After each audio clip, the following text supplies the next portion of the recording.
39% vote পেয়েছি complete Hindu এবং জনজাতির vote. আরও 5% কেন 10% হিন্দু ভোট বাড়াবো। আপনারা চালিয়ে যান। Hats off to Zakir Sheikh and Sabir Ali, আপনারা চালিয়ে যান, আমরাও চালিয়ে যাচ্ছি। হিন্দু তাকত দেখাবে বাংলায়, বলে গেলাম। আপনি যাকে প্রশ্ন করছেন তাকে 74 বার হাইকোর্টে যেতে হয়েছে কর্মসূচি শুধু কর্মসূচি।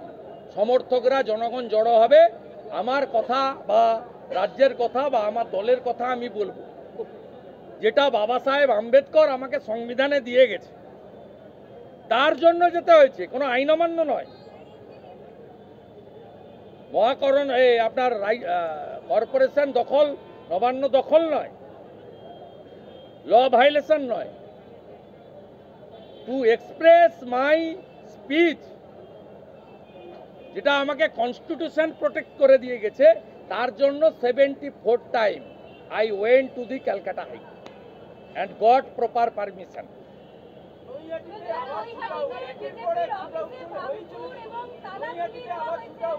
এর জন্য অলোক রাজরিয়া দায়ী, পার্থ ভৌমিক দায়ী।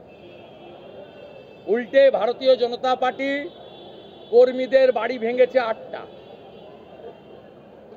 ভারতীয় জনতা পার্টির যেখানে ইলেকশন অফিস হয়, অনুষ্ঠান বাড়ি, সিংহেদের বাড়ি আগুন জ্বালিয়েছে। আমি এক স্যান্ডেলে এক্ষুনি দিচ্ছি এবং আপনাদের মাধ্যমে অলোক রাজরিয়াকে সতর্ক করছি, যদি এক্ষুনি রাজীব কুমারকেও জানাচ্ছি যে আপনারা যদি ব্যবস্থা না নেন তাহলে দেখুন দেখুন কিভাবে আগুন লাগাচ্ছে, দেখুন কিভাবে এক ভারতীয় জনতা পার্টির যেখানে ইলেকশন অফিস হয় 8 জন বিজেপি কর্মীর বাড়িতে করেছে। এখন তৃণমূলের 2টো দল ছিল, আমিও আক্রান্ত হয়েছি একটা দলের দ্বারা, তাপস দাও আক্রান্ত হয়েছে। সেটা কি? আদি তৃণমূল, নব্য তৃণমূল, লাল চুল কানে দুল, তাহারই নাম যুবা তৃণমূল, যাদের আবির্ভাব হয়েছে ধরাধামে 2011 সালে 21শে জুলাই ব্রিগেড প্যারেড ময়দানে, মাননীয় ভাইপোর পার্টি, তাদের দ্বারা আমরা আক্রান্ত। আমরা সবাই বলতাম আদি তৃণমূল, নব তৃণমূল। আদিকে দেখলে বোঝা যাবে হাতে মাকড়ি নেই, চোখে দামি সানগ্লাস নেই, পায়ে লোটো নেই, 5-10টা হাতে 16টা আংটি নেই, জোড়া আইফোন নেই, জিলেট করা চুল নেই, চুলগুলো উপরের দিকে তাকিয়েছে, এইসব মাকড়ি টাকড়ি এগুলো নেই যারা, তারা হচ্ছে আদি তৃণমূল ছিল।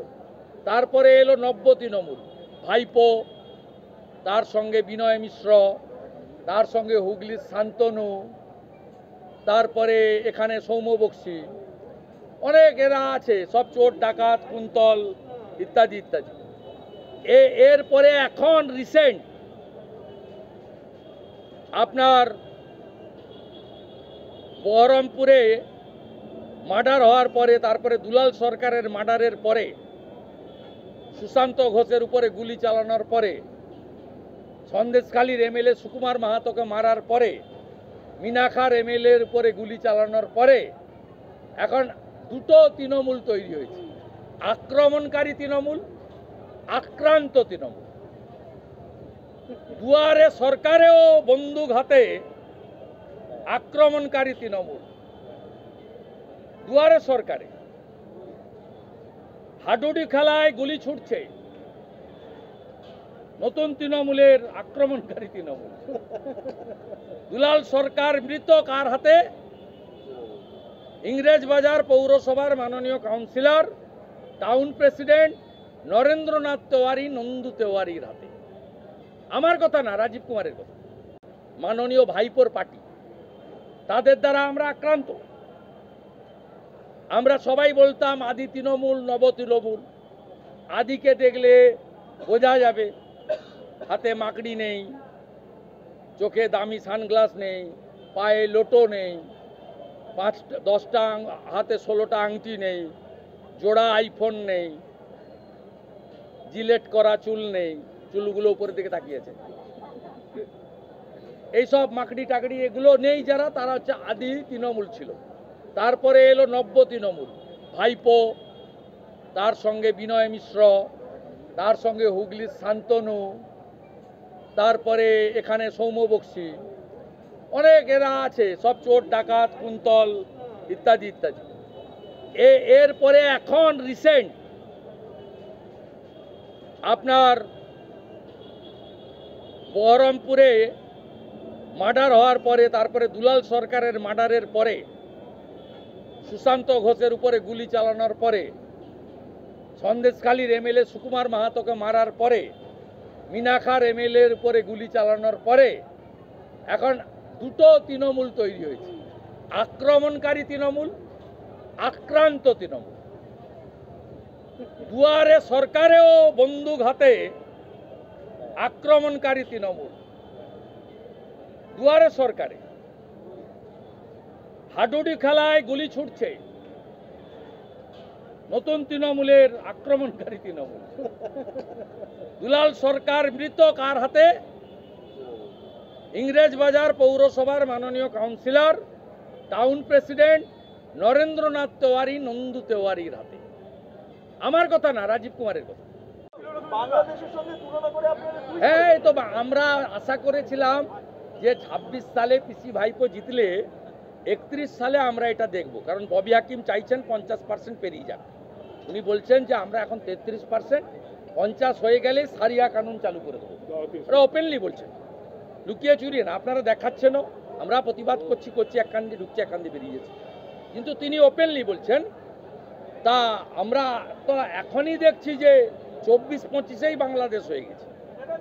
কলকাতাতে রাসবিহারী, ভবানীপুরের মতো কেন্দ্র, যেখানে মুখ্যমন্ত্রী জোড়া জোড়া মন্ত্রী, মুখ্যমন্ত্রীর ঢিলছোড়া দূরত্ব, যেখানে এসিপি সিপি, এদিকে কালীঘাট থানা, এদিকে ভবানীপুর থানা, থানায় থানায় ভর্তি, 50 মিটার অন্তর অন্তর থানা। রাজ্য পুলিশের যা স্ট্রেংথ, একা কলকাতা পুলিশের স্ট্রেংথ তার থেকে বেশি।